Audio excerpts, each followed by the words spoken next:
حضرت عمر رضی اللہ تعالی عنہ جا رہے تھے نا، رات کو پہرے پہ کھڑے تھے، تو ایک گھر سے ایک خاتون اپنی بیٹی کو کہہ رہی تھی دودھ میں پانی ڈال لو، تو بیٹی بولی امیر المومنین نے منع کیا ہے، تو کہا امیر المومنین کب دیکھ رہے ہیں؟ تو بیٹی بولی امیر المومنین نہیں دیکھ رہے، ان کا رب تو دیکھ رہا ہے۔ حضرت عمر دروازے پہ نشان لگایا تو آ گئے، دن کے اجالے میں پھر اس گھر کے دروازے پہ گئے اور صاحب خانہ سے کہا کہ اپنی بیٹی کا رشتہ میری بیٹے کے لیے دے دو۔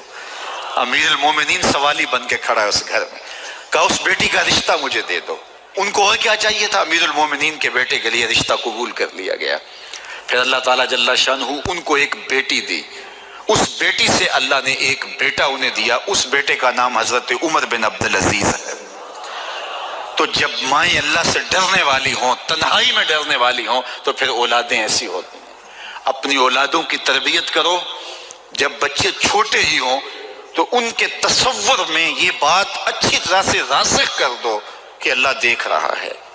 پھر وہ کبھی رشوت نہیں لیں گے کہ اللہ دیکھ رہا ہے، اور وہ کبھی خیانت نہیں کریں گے کہ اللہ دیکھ رہا ہے، وہ کبھی ملک کے راز کو نہیں بیچیں گے کہ اللہ دیکھ رہا ہے، وہ جو ہے وہ بد نگاہی نہیں کریں گے کہ اللہ دیکھ رہا ہے۔ جہاں کوئی کیمرہ نہیں پہنچتا، جہاں سیکورٹی نہیں پہنچتی، جہاں کوئی ایجنسی نہیں پہنچتی، وہاں یہ عقیدہ پہنچتا ہے کہ میرا اللہ مجھے دیکھ رہا ہے۔ تو یقین کی یہ دولت زندگی کا نور ہے، زندگی کا جمال ہے، اور ماہ سیام میں اللہ تعالیٰ اس عقیدے کو روحوں میں اتار دیتا ہے اور باطن میں جذب کر دیتا ہے۔ تو اس کو اپنے اندر اچھی طرح سے ہم اتار کر کے اپنی زندگی میں چراغاں کر سکتے ہیں اور اندھیرے دور کر سکتے ہیں۔ یہ تیقن کہ میرا اللہ مجھے دیکھ رہا ہے، میں اپنے رب کی نگاہوں میں ہوں۔ ارا زبیبا نملۃ سودا، کالی رات کے اندھیرے میں کالے پہاڑوں کی کوکھ میں گہرا غار ہے، اس غار میں چیونٹیوں کا سوراخ ہے، اس میں جب چیونٹی چلتی ہے اور وہ بھی سیاہ رنگ کی ہے، رات کی بھی سیاہی ہے، پتھر بھی کالا ہے اور چیونٹی بھی کالے رنگ کی، سینہ سنگ پر اس چیونٹی کے چلنے کی وجہ سے ایک وہمی اور گمانی لکیر بنتی ہے جس کو خوردبین سے دیکھنا بھی ممکن نہیں۔ تمہارا رب اس کو یوں دیکھتا ہے جس طرح دیوار چین کو دیکھتا ہے۔ تو کیا ذہن اور دماغ کی سکرین پہ آنے والے خیالات سے وہ غافل ہو سکتا ہے؟ کیا وسوسوں سے وہ غافل ہو سکتا ہے؟ تو آئیے اس یقین اور اس تیقن میں جینے کا گر سیکھیے۔ دیکھیے زندگی کتنی نور علی نور ہو جائے گی کہ میرا اللہ مجھے دیکھ رہا ہے، میرا اللہ مجھے ملاحظہ کر رہا ہے، میں اس کی نظروں سے، اس کی نگاہوں سے پوشیدہ نہیں۔ تو یہ عقیدہ ماہ سیام میں ہمیں نصیب ہوتا ہے۔ اور اگر ہم نے ماہ سیام کے دامن سے یہ سب کچھ نہیں سیکھا اور پورا مہینہ بھوک کاٹی، پیاس کاٹی اور مہینہ گزار دیا، اور عید کے دن وہی کھڑے تھے جو ہم 29 شعبان کو جہاں کھڑے تھے، تو پھر ہم نے رمضان کی برکت کیا پائی؟ میرے حضور نے ممبر کی تینوں سیڑھیوں پہ قدم رکھتے ہوئے آمین آمین پکارا تھا، تو صحابہ نے پوچھا حضور یہ عجیب ماجرا ہم نے دیکھا ہے، کوئی دعا مانگنے والا نہیں تھا اور آپ نے آمین کہا، پھر دوسری سیڑھی پہ رکھا قدم، پھر آمین کہا، پھر تیسری سیڑھی پہ قدم رکھا تو آمین کہا۔ فرمایا میں نے پہلی سیڑھی پہ قدم رکھا تو جبریل حاضر ہوئے اور انہوں نے کہا اس شخص کی ناک خاک آلود ہو جس نے ماہ سیام رمضان المبارک کو پایا اور اپنی بخشش نہ کروا سکا۔ تو میں نے اس پہ آمین کہا کہ ماہ سیام ملے، رحمتوں کی برکھا برستی ہو، جنت کے 8 دروازے کھلے ہو، جہنم کے در بند کر دیے گئے ہوں، ایک نفل کا ثواب فرض کے برابر ہو، فرض کا ثواب 70 فرضوں کے برابر ہو، رحمتوں کی برکھا ہو اور بندہ اپنی بخشش بھی نہ کرا سکے، تو کہا اس شخص کی ناک خاک آلود ہو۔ تو حضور نے اس پہ آمین کہا۔ تو اتنے پیارے موسم کو جو ضائع کر دے، ایسی حسین رت کو جو ضائع کر دے، اس کے لیے وعید بھی کتنی سخت ہے۔ کہا دوسری سیڑھی پہ قدم رکھا تو جبریل آئے اور کہا اس شخص کی ناک خاک آلود ہو جو والدین کو بڑھاپے میں پائے اور خدمت کر کے جنتی نہ ہو سکے۔ ممبر کی تیسری سیڑھی پہ قدم رکھا تو جبریل آئے، انہوں نے کہا اس شخص کی ناک خاک آلود ہو جس کے سامنے آپ کا ذکر کیا جائے اور وہ آپ پہ درود نہ پڑے۔ اللہ اکبر۔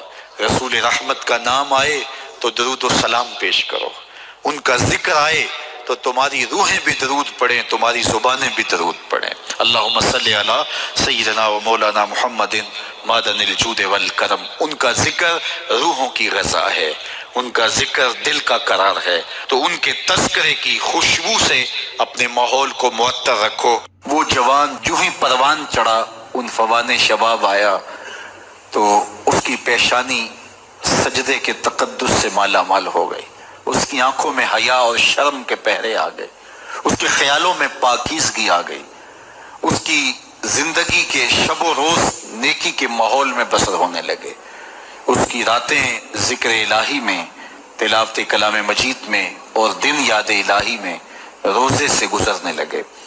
وہ جوان جس کی جوانی اللہ کی عبادت میں گزری، کیونکہ جوانی اگر عبادت میں گزر گئی تو بڑھاپا تو پر نور ہے ہی ہے۔ سب سے مشکل مرحلہ زندگی کا جوانی کا ہے۔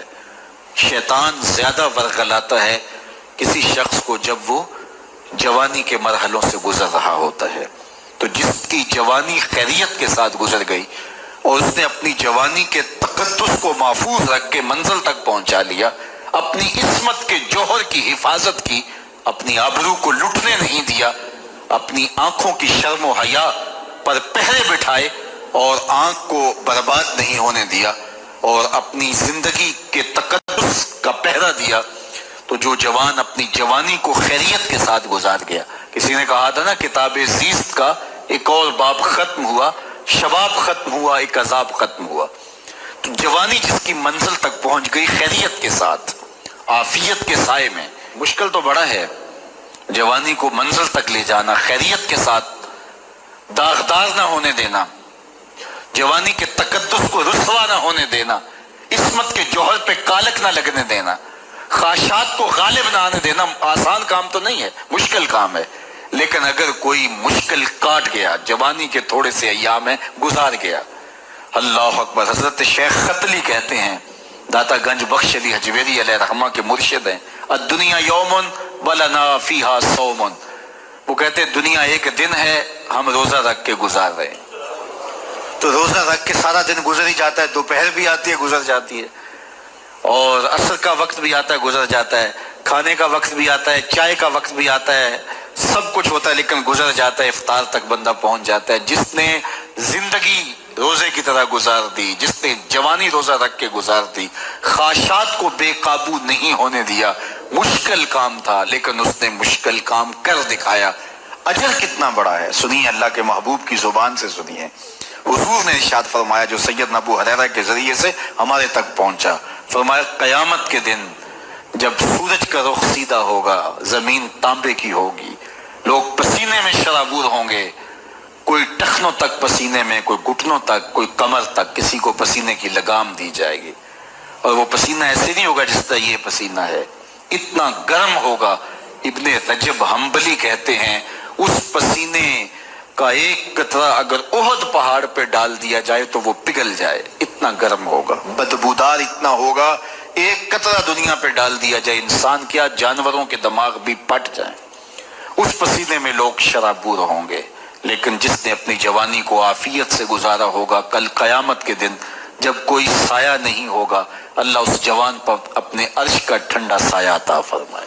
وہ شخص جس کو کسی عورت نے دعوت گناہ دی اور وہ صاحب منصب تھی، صاحب جمال تھی، اور اس نے یہ کہہ کہ یہ خواہش، یہ آرزو مسترد کر دی، انی اخاف اللہ۔ اسی طرح کوئی عورت ہے تو اس نے اپنے تقدس کی حفاظت کی، اپنی آبرو پہ پہرا دیا اور کسی پیشکش کو ٹھکرا دیا، تو فرمایا قیامت کے دن جب کوئی سایہ نہیں ہوگا، اللہ اسے بھی اپنے عرش کا ٹھنڈا سایہ دے گا۔